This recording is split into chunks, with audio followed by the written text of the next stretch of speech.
मनुष्य के जीवन में कई सारी प्रतिक्रियाएं होती हैं, जिनमें से एक अहम प्रतिक्रिया और जीवन का महत्वपूर्ण हिस्सा है आलस। आलस एक ऐसी क्रिया है जो हर मनुष्य के साथ होती है। दुनिया में शायद ही कोई ऐसा होगा जिसको आलस ना आता हो। हम ये मान सकते हैं कि जिस इंसान को आलस ना हो वह इंसान साधारण नहीं हो सकता। कई बार मजाक के रूप में हम ये कह भी देते हैं, किस मिट्टी के बने हो। यदि आलस ने आपको घेर रखा है तो उस काम के फायदे के बारे में सोचें जिसको आप आलस के कारण नहीं कर पा रहे हैं। ऐसा करने से आपके अंदर उस काम को करने की इच्छा होगी और आप एक्टिव हो जाएंगे। कई बार किसी बड़े काम को देखकर भी आलस आ जाता है। यदि ऐसा है तो उस काम को टुकड़ों में बांट लें। अब वही कार्य आसान हो जाएगा। पहले एक टुकड़े को पूरा करें, फिर कुछ समय बाद दूसरे को पूरा करें। जैसे जैसे काम पूरा होगा आपका आलस कम होता रहेगा। श्री कृष्ण ने भागवत गीता में कहा है, किसी भी कार्य को लगातार ना करें। ऐसा करने से आपको थकान होगी, आपको आलस घेर लेगा। काम करते हुए बीच बीच में थोड़ा आराम करते रहें। इस तरीके से आलस आपके पास नहीं आएगा और आप अपने काम को आसानी से पूरा कर लेंगे। हर व्यक्ति का एक लक्ष्य होता है। जब भी आप आलस महसूस करें तो तुरंत अपने लक्ष्य को याद करें। ऐसा करने से आप अच्छा महसूस करेंगे और आपका आलस तुरंत चला जाएगा। अगर आपका कोई लक्ष्य नहीं है तो उसे आज ही बनाएं और आलस से दूर भगाएं। यदि आप चाहते हैं कि आलस आपके पास ना आए तो एक समय में एक ही काम करें। कुछ लोग बहुत से काम एक दिन में या एक साथ करना चाहते हैं, लेकिन जब कार्यों को पूरा करने की शुरुआत करते हैं तो इतने कार्यों को देखकर आलस आ जाता है। अतः एक बार में एक ही कार्य करने की आदत डालें।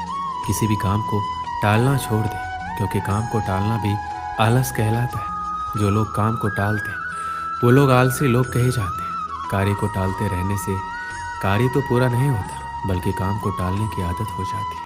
तो कार्य को टालना बंद करो, आलस खुद ही भाग जाएगा। आप जो भी काम करें एक योजना बनाकर करें। किसी भी काम को योजना के साथ करने से आलस नहीं आता, बल्कि अच्छा लगता है, क्योंकि पता होता है कि हमें कौन सा काम कब करना है।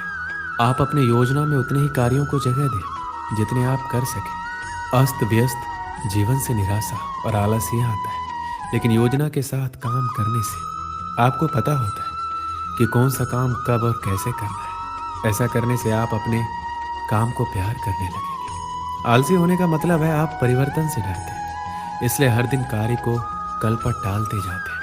कल करेंगे, परसों करेंगे, अतः वो कार्य कभी पूर्ण नहीं होता।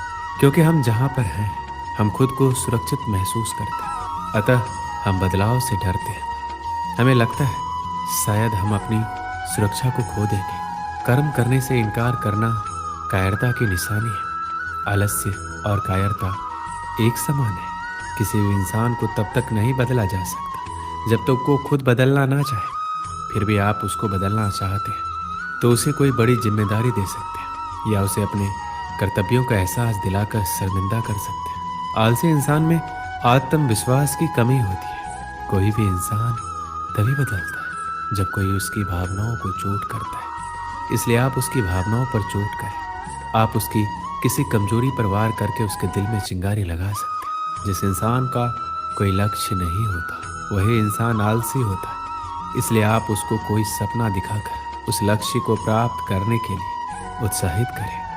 इसलिए सिर्फ मेहनत करना ही जरूरी नहीं है। हम मेहनत किस कार्य में कर रहे हैं, क्यों कर रहे हैं, उस कठिन मेहनत से हमें क्या परिणाम मिलेगा, ये जानना और समझना भी बहुत आवश्यक है। क्योंकि बिना किसी प्रारूप, रणनीति और परिणाम की सोच के बगैर किए गए कार्य हमें हमारे सपनों को पूरे नहीं होने देंगे। इसलिए कहते भी हैं, आज के समय में सिर्फ मेहनत और ईमानदारी से किए गए कार्य की सफलता आपको मिलेगी, बल्कि स्मार्ट लक्ष्य निर्धारित और योजना के साथ करके हम अपने सपनों को पूरा कर सकते हैं। क्योंकि बेशक मेहनत सफलता की गारंटी तो नहीं, पर उसको मिलने के अवसर को बढ़ा जरूर देती है। लेकिन अगर आपके सपनों में उनको पूरा करने की जोश और जुनून सवार है तो सच मानिए आपको आपके सपनों को पूरा करने से दुनिया की कोई ताकत नहीं रोक सकती, बशर्ते वह सपना आपकी मेहनत, लगन और प्लानिंग के साथ किया गया हो। क्योंकि मेरा मानना है सपने जिंदगी में चाहे जितने देखो, हकीकत में वही पूरे होते हैं हमारे जिद्दी होते हैं। बचपन से ही हमारे माँ बाप हमें मेहनत के लिए कहते हैं, चाहे वो पढ़ाई हो या नौकरी, सब मेहनत की ही बात करते हैं। हमारे माता पिता मानते हैं कि आप जितनी मेहनत शिष्य को सोचते सोचते पूरा एक दिन बीत जाता है और वो आलसी शिष्य अभी भी सोच ही रहा होता है। वो बरबराता है, अभी तो मेरे पास पूरी शाम पड़ी है, मैं इन सभी सपनों को बहुत ही जल्द पूरा कर लूँगा, इसलिए अभी थोड़ा आराम कर लेता हूँ और फिर जब उठूँगा तब इन सपनों को पूरा कर लूँगा। जब वो नींद से उठता है तो दोपहर हो जाती है, वो दोपहर का खाना खाने लग जाता है और अवाल से शिष्य घड़ी की तरफ देखता है, सोचता है अभी तो पूरे 4 घंटे बचे हैं सूर्यास्त होने में, इतनी देर तक मैं क्या कर आराम ही कर लेता हूँ। आलसी शिष्य शाम को नींद से उठता है और घड़ी को देखकर दौड़ा दौड़ा बाहर भागता है और लोहे की चीज ढूंढने में लग जाता है। लेकिन रास्ते में गुरुजी उससे मिल जाते हैं और उससे वो पत्थर वापस ले लेते हैं और बोलते हैं, अब तुम्हारा समय समाप्त हुआ, अब शाम हो चुकी है और सूर्यास्त होता है और उसे समय के महत्व का एहसास होता है। इस कहानी से हमें क्या सीख मिलती है? हमारा भी यही हाल है, हम भी आज के काम को कल पर, कल के काम को परसों पर टालते रहते हैं, जिसके कारण वो काम कभी नहीं हो पाता। इसलिए तो कहा गया है कि कल कभी नहीं आता, जो करना है आज ही करो।